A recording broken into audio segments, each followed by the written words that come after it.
Assalamualaikum warahmatullahi wabarakatuh. Perkenalkan, saya Desi Dewi Putri dengan NIM 234110681. Saya dari kelas 2C. Baiklah, di sini saya akan mempresentasikan materi tentang sistem dokumentasi pelayanan dalam kebidanan. Di materi kali ini kita akan membahas dua poin, yaitu tentang sistem pengumpulan data rekam medis rumah sakit, puskesmas, dan praktek mandiri bidan. Yang kedua yaitu rawat jalan dan merawat inap.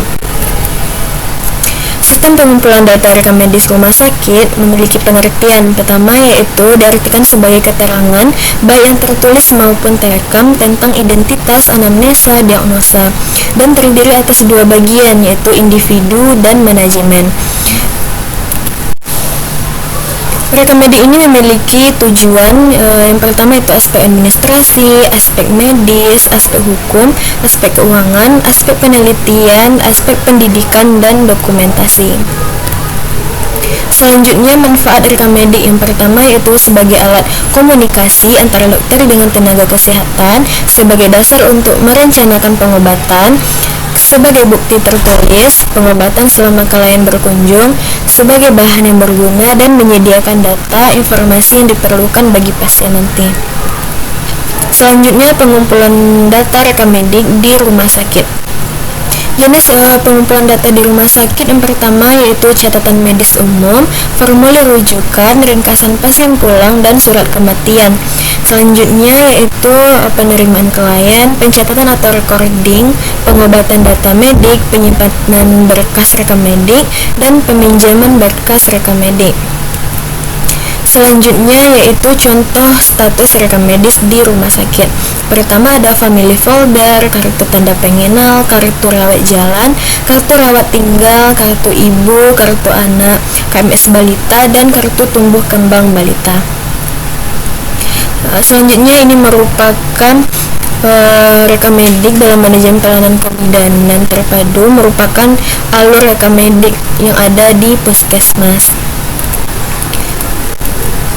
Selanjutnya yaitu ruang lingkup kegiatan pengolahan dan analisis pada tingkat puskesmas. Yang pertama yaitu mengkompilasi data dari puskesmas baik dalam gedung maupun di luar gedung. Selanjutnya mentabulasi data. Yang ketiga menyusun kartu indeks penyakit. Yang keempat menyusun sensus harian dan melakukan berbagai perhitungan dengan menggunakan data denominator dan lain sebagainya. Selanjutnya yaitu ada data-data buku register di puskesmas, rawat jalan, rawat inap, kohor ibu, kohor balita, gizi, pasyandu, dan lain-lainnya. Selanjutnya yaitu sistem pengumpulan data di praktik mandiri bidan atau PMB.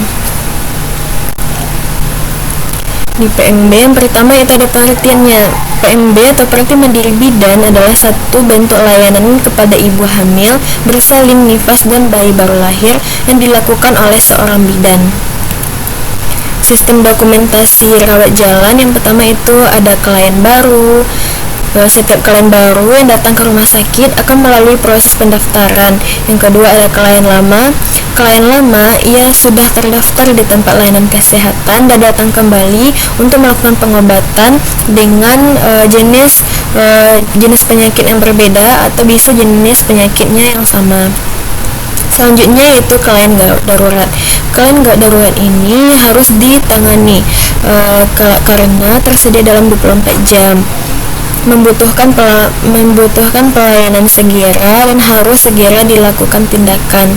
Jika tidak, bisa mengakibatkan meninggal atau keadaan darurat landa.